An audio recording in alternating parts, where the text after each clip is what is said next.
Hello, hope each of you are having a good day. If you were just joining on the live stream, make a comment or something to let me know that you're tuned in. I wanted to give this information out in this format because it's just simply too much to read verbatim. The post would be a mile long, and I don't enjoy that kind of thing. I'm sure most of you don't either.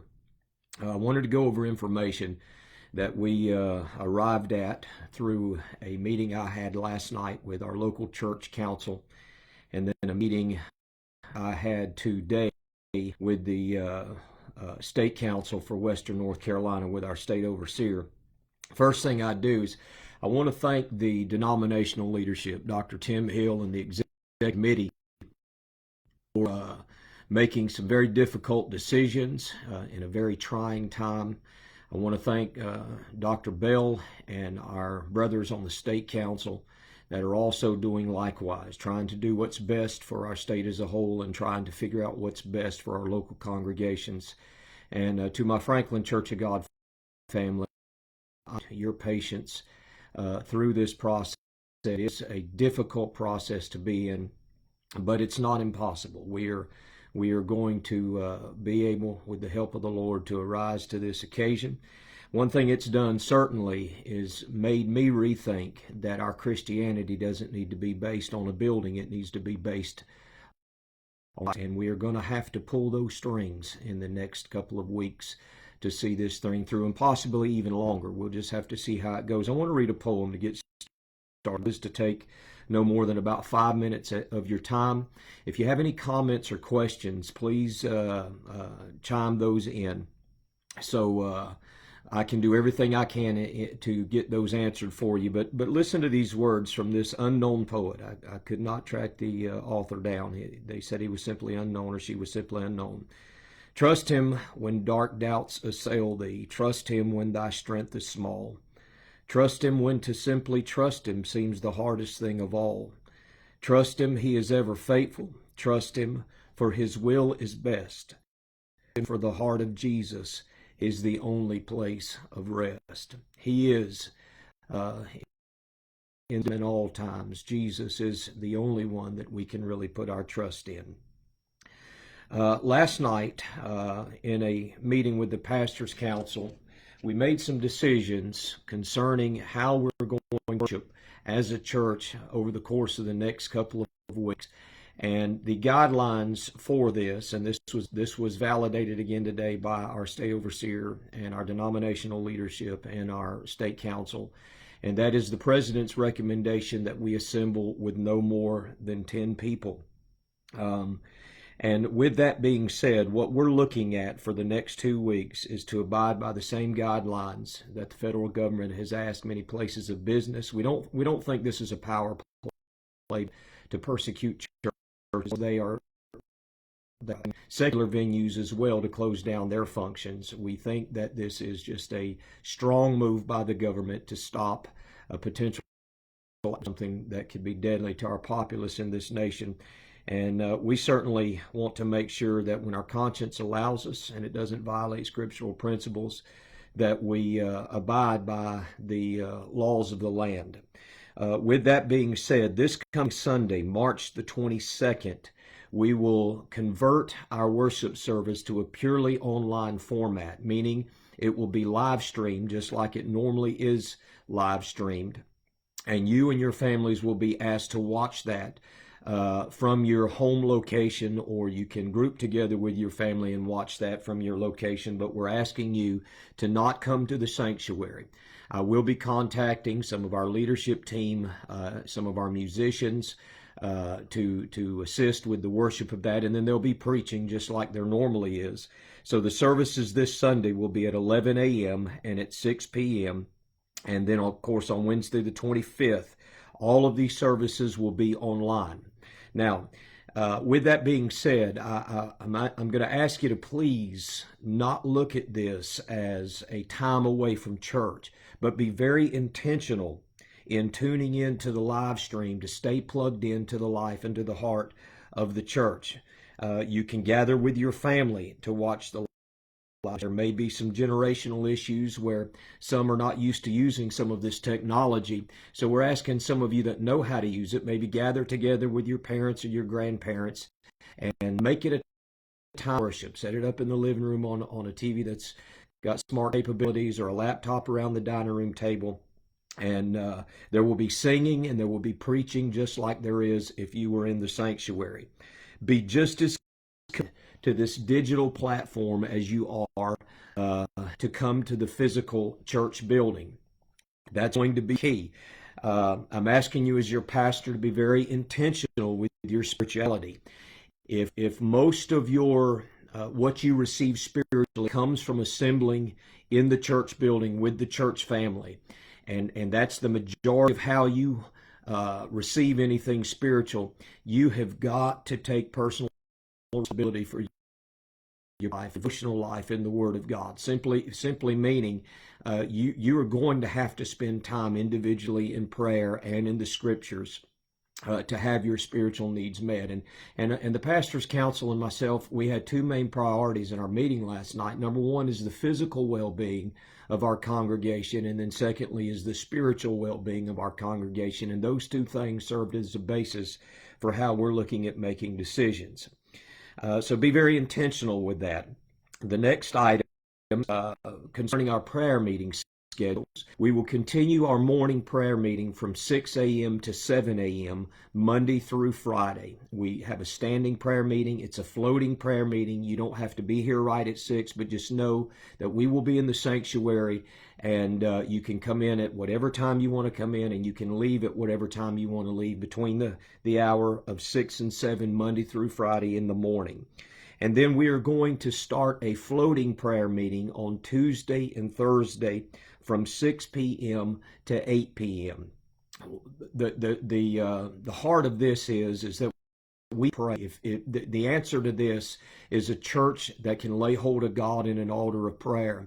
And so it is going to be 2 hours Tuesday and 2 hours Thursday that the church is going to be open for prayer. It'll be a floating prayer meeting, so we're thinking that people are not going to be stacked up in a large group. And so we're asking you to commit to at least one of those evenings, either Tuesday or Thursday. There's going to be no structured format. It's simply the church will be open at 6. You come into the sanctuary, find yourself a place to pray that is somewhere away. We use the social distancing regulations that have been set before us, and so Tuesday and Thursday, those times.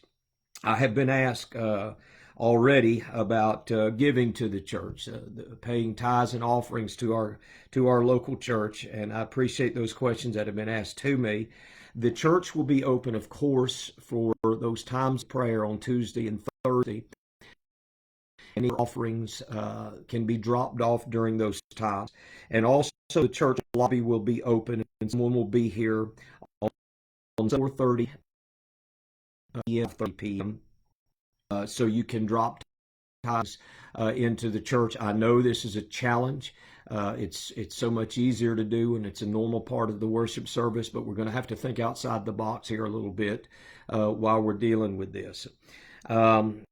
Morning, March the 29th, we're going to do something a little bit different if the weather cooperates with us. And that is, and I didn't talk to the pastor's council about it last night. It's one of the things that we got going down a couple other roads. But I want us to look at doing a drive-in church service. I had thought about doing it this coming Sunday, but there is a forecast of 40% rain, and it simply will not work if the weather is going to be excessively cold or hot, or if it's going to be raining. But what this would be is we would simply gather in the parking lot. You would stay in your automobiles. We would have, just like we do on our Easter sunrise, a setup outside with a PA system, and the preaching would be done from that platform to all of our congregation in the parking lot. I thought it'd be good, if nothing else, for us just to assemble together in that capacity, and I'll let you know more as we move into that, because the weather has got to cooperate with in order to do that. And the last thing is this thing is going to move one of three ways. It's either going to get better and the restrictions are going to lessen, it's going to get worse, and the restrictions are going to tighten, or it's going to kind of stay the same and the restrictions may stay the same. So we may be looking at dealing with something like this longer than the month of March. And we are making some preparations for that. Right now, we've got someone working on setting up an online platform. Our church is getting an app developed where you can go onto the app, you can go onto our website, you can go onto any of our social media platforms, and you can give offerings or pay tithes through those things. And we should have that set up by the end of March. We had intended to do that before this outbreak, and so we'll have that set up. Mailing tithes, Sister Donna, I see the question. You can mail those tithes in by snail mail if you choose to do that. P.O. Box 717. You can get out to Frank Church of God, and the 0874 P.O. Box. And again, if you have any questions, if you will go ahead, you can list them. You can inbox me, you can email me, you can call me. My number is 828-371-7735. Text message, and I will get those answered for you. So just to recap, the main things that we need to know before I end this live stream, that is coming Sunday at 11 a.m. and 6 p.m. We're asking all of our families to participate in our church live stream, and we want you to interact, you to make comments pertinent to the church service, of course, and we want to make sure that it is a time of worship, that we are very intentional about that. And then as time goes on, we'll look at Sunday morning, March 29th, with a drive-in service. So before we leave the live stream, if you have a pertinent question you want to ask, if you'll go ahead and do that right this minute, so I can let you go. I want to be prudent with your time, and I'll make sure I try to answer that.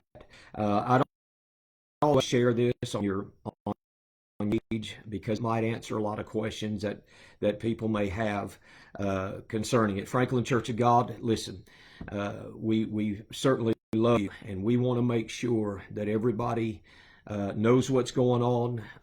If there's been any lack of communication, we certainly apologize for that. I may be doing a little more than this. This is outside of my particular area of expertise or comfort as far as that goes. But I've learned this: you've got to improvise, you've got to adapt, and you've got to overcome in these situations. And God knew about this. God knew about all of this long before we did. And the church doesn't live or die because we can't be in the building for 2 or 3 weeks or however longer. And yes, Sister Melanie, once then this live stream will be saved onto the church's Facebook page. You can go back and pull it up and watch it in its entirety, and it probably will answer any other questions that you have.